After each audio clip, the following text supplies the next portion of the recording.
Hoy tenerlo a Carlos Pañi. ¿Por qué? Porque él escribió un libro que se llama El Nudo y que habla del conurbano. Uy, qué oscuro que está Carlitos. Hola, buenas tardes, Carlitos. Te veo muy ¿Cómo oscuro. estás, María Laura? ¿Cómo estás tanto tiempo? ¿Bien? Muy bien, ¿Bien? contento de verte. Resulta que escribiste El Nudo y que hablas de la historia del conurbano y algunas cosas se hacen importantísimas hablarlas hoy, porque hay quienes dicen que este es el peor año desde 2001, 2023, en relación a lo que estamos hoy conociendo, a los números de la pobreza, por ejemplo. ¿Cuál es tu punto de vista? Bueno, es verdad, porque creo que lo que ha pasado en la Argentina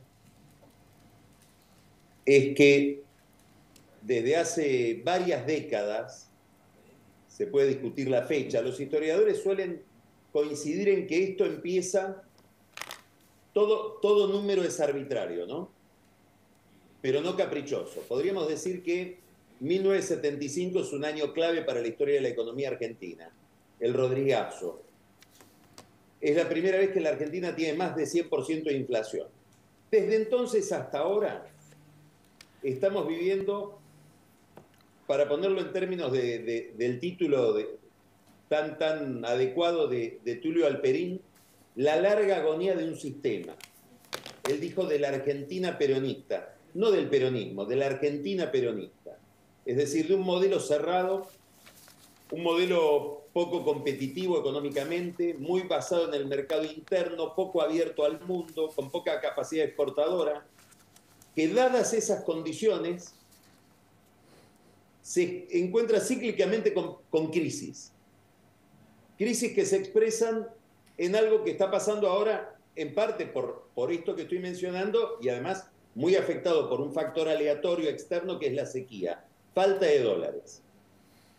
Entonces, nosotros venimos en esa caída, en esa declinación, de la que no nos damos cuenta porque es en cámara lenta. 2001 yo creo que es, más allá de las razones del momento, el estallido final de esa Argentina. Para ponerlo en números, antes de la pandemia, no pongo la pandemia porque es un periodo que distorsiona mucho, había en la Argentina 4.000 villas de emergencia. O si querés ponerlo en términos más elegantes, barrios populares. Sí. La mitad aparecieron o se establecieron en el 2001. El 25% son posteriores al 2010. Es decir, que este fenómeno que vemos hoy, que es la pobreza, importante esto, no un país con pobres hubo siempre. Sí. Pobreza, es decir, un fenómeno de gran magnitud, estable, con manifestaciones de distinto tipo, desde económicas hasta sociales y organizativas, los movimientos sociales, etc. Eso apareció en el 2001 como fenómeno así contundente. Y ahí estamos, generando cada vez más pobres, expulsando gente del sistema. Esto es interesante, María Laura, para entender la política argentina, para entender el clima emocional con el que nos estamos moviendo desde hace tiempo, mucho tiempo. No solo hay excluidos, gente que no puede entrar al sistema, gente que no puede tener los beneficios del desarrollo, digamos. Hay expulsados, que es otra cosa. Es alguien que estuvo y al que lo echaron de la fiesta. Es el señor que le tiene que decir a su hija que no le puede seguir pagando la universidad privada, o que le tiene que decir a su familia que hay que bajar la calidad de la cobertura médica.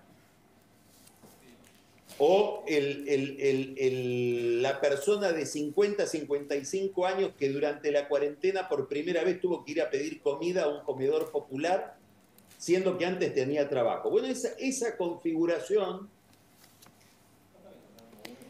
es una configuración que se instala hace mucho tiempo, que se va agravando y que tuvo en el medio un gran malentendido, del que son víctimas sobre todo los Kirchner, y en especial Cristina, que es la idea de que, dado el contexto especial que se produjo a partir del 2003, por los beneficios del ajuste de Duhalde y por los beneficios de la expansión asiática, sobre todo China, se podía volver a refundar el orden anterior.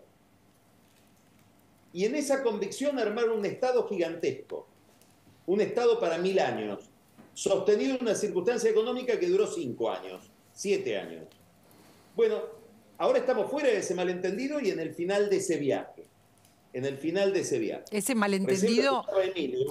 malentendido nos costó muy caro, nos está costando muy caro, fíjate. Claro, nos está costando muy caro. Nos está costando, si no hablemos en pasado. Yo lo escuchaba recién a Emilio, que te decía, yo me siento más llamado a ser el articulador de una situación colectiva más que el jefe de campaña de un candidato. Claro. Lo que está diciendo él por detrás de esta idea explícita es, acá la política va a necesitar capacidades que hoy no tiene para resolver el problema de este fin de un largo viaje económico. Porque hay que salir de un modelo, con este modelo se está demostrando hoy, con ese modelo que ya empezó a agotarse hace 50 años atrás, la novedad es que ya no se ganan elecciones, que para ganar elecciones lo tenés que cambiar, pero que para cambiarlo va a haber que hacer cosas que no siempre son agradables, por lo menos en una primera instancia. Me parece clave y por eso ahora vamos a seguir conversando con Emilio después de este Zoom porque se necesita algún armador que tenga una visión para semejantes números, ¿no? Los números que me trajo y que compartimos con Rubén hoy son impresionantes, los números de la pobreza, esta que vos estás estudiando y que en tu libro nos traen la historia de este conurbano que vos decís que además modela la política, pero que en este caso, a ver, la modela y la va a modelar, la va a seguir modelando, porque el conurbano de Buenos Aires, Rubén, es 45% de pobreza. 45%. Este número tremendo, 1.300.000 nuevos pobres. 1.300.000 nuevos pobres en 6 meses. Acá lo que impacta es el ritmo, porque, a ver, esta cuestión que parecía casi literaria de la fábrica de pobres es en la práctica una realidad porque ves la velocidad con la creación. Lo que yo le pregunté, hola Carlos, ¿cómo andamos? Buen día. Hola Rubén, ¿cómo estás?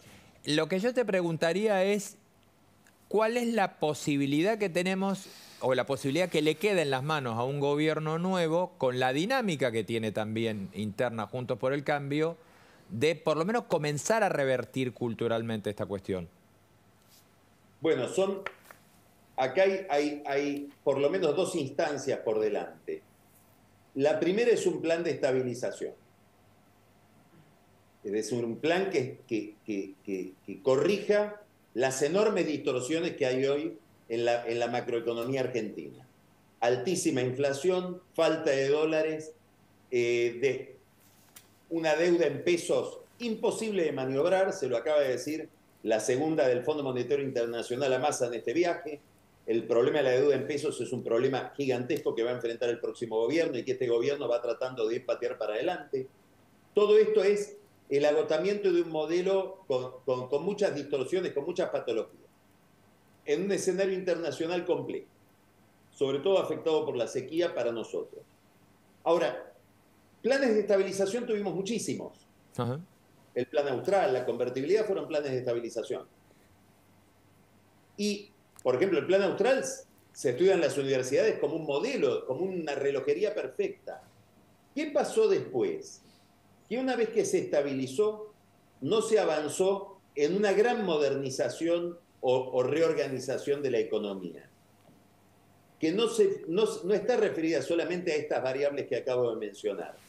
Es el llamado a ser un país más competitivo, que pueda competir en el mercado internacional y generar los dólares que necesitamos para que podamos vivir en el nivel de vida que soñamos vivir desde hace 100 años. Carlos, dos datitos Sí. como ejemplo de lo que estábamos viviendo y que hoy contamos. Empezó el programa con la imagen de la Casa Rosada y de la vereda de la Casa Rosada y una beba que murió de 3 meses. Sí. Y Sí, también, sí. Y otro dato también te agrego, eso es simbólico del estado de las cosas, igual que lo que nos va a mostrar en un ratito Diego Leuen, la historia de quienes están viviendo en lo que es un basural en Concordia. Estamos en Concordia, en el barrio El Silencio, viven, trabajan porque son recicladores y ganan 20.000 pesos, 25.000 pesos porque es lo que les puede quedar. Esta es la situación de mucha gente y son dos datos, ¿no? 2 datos simultáneos. Bueno, para lo que preguntaba Rubén, corregir eso requiere de 2 cosas. Primero, un proceso de crecimiento económico que dure 20 años. Es un desafío. Otros países lo hicieron, Uruguay, Perú, Chile, países con distintos, inclusive, regímenes políticos, liderazgos políticos, etc. Ahora, a ese que vive en el basural, a esa pobre familia que vive una semivida, ni siquiera la sacás de ahí. Este es un problema enorme, María Laura. Ni siquiera la sacás de ahí con un milagro económico que dure 30 años. Ahí se requieren intervenciones inteligentes del Estado. Es lo que se llama pobreza estructural. Claro. ¿Qué quiere decir? Es una pobreza que ya ni un milagro económico la emancipa de su condición. Y esto porque es un problema, por los números que mostraban ustedes sobre el conurbano, por ejemplo, donde la mitad de los pobres tiene menos de 14 años. Es decir, es un fenómeno que se va potenciando con el tiempo. Entonces, se requiere de un fenomenal llamado de conciencia, llamado de atención. ¿Por qué? ¿Por qué? Porque cuando tenés este nivel de pobreza, yo no digo que todos, pero una parte importante de esos pobres, inevitablemente, es lo que te pasaría a vos y lo que me pasaría a mí, viven el cortísimo plazo. No podés pensar el futuro del año que viene, pensás el futuro de la semana que viene. O de esta noche, o de mañana en algunos casos, ¿eh? ¿De qué les damos de comer esta noche? ¿Qué les damos de comer que mañana? ve el negocio de ofrecerme corto plazo. Claro, claro. Y esto es digamos, siempre va a haber la tentación populista. Y en este ciclo nos estamos hundiendo. Es decir, sí. Corregir esto implica políticamente, sobre todo para algunos sectores de la política argentina, renunciar al populismo, renunciar al clientelismo, pensar la economía, la sustentabilidad económica de más largo plazo, y no siempre es tan tentador ese proyecto. No, claro, es interesante lo que estás diciendo. No es tentador, pero hay que hacerlo. Carlos, tengo que despedirte con todo el dolor del mundo. Muchas gracias, María Laura. No, gracias a vos y que no sea tan de vez en cuando, ¿viste? Lo vamos a hacer más seguido. Sí, un abrazo para Bombi. Lo conocés a Bombi, ¿no? ¿Cómo? Lo conocés a Bombi. Bombi es el que tenés al lado tuyo. Gracias, Carlos. Gracias, Carlos. ¿Quién es Bombi? Gracias, Bombi Carlos. es Rabanal. ¿Bombi es Rabanal? Sí, señor. Gracias, Carlos. No, pero yo no hablo de Rubén, estoy hablando de nuestro vínculo periodístico durante muchos años. Ya lo sé, pero digo, te saludo.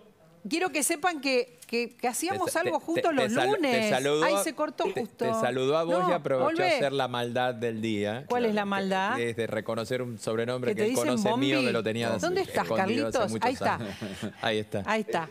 Bueno, nada. Gran tipo, Carlos. Abrazo. Quiero que sepan que Un abrazo Carlos, grande. por si acaso no se acuerdan, todos los lunes hacíamos nuestros números en Telenoche. Un gran profesor de historia, antes que nada. Con gran placer, además.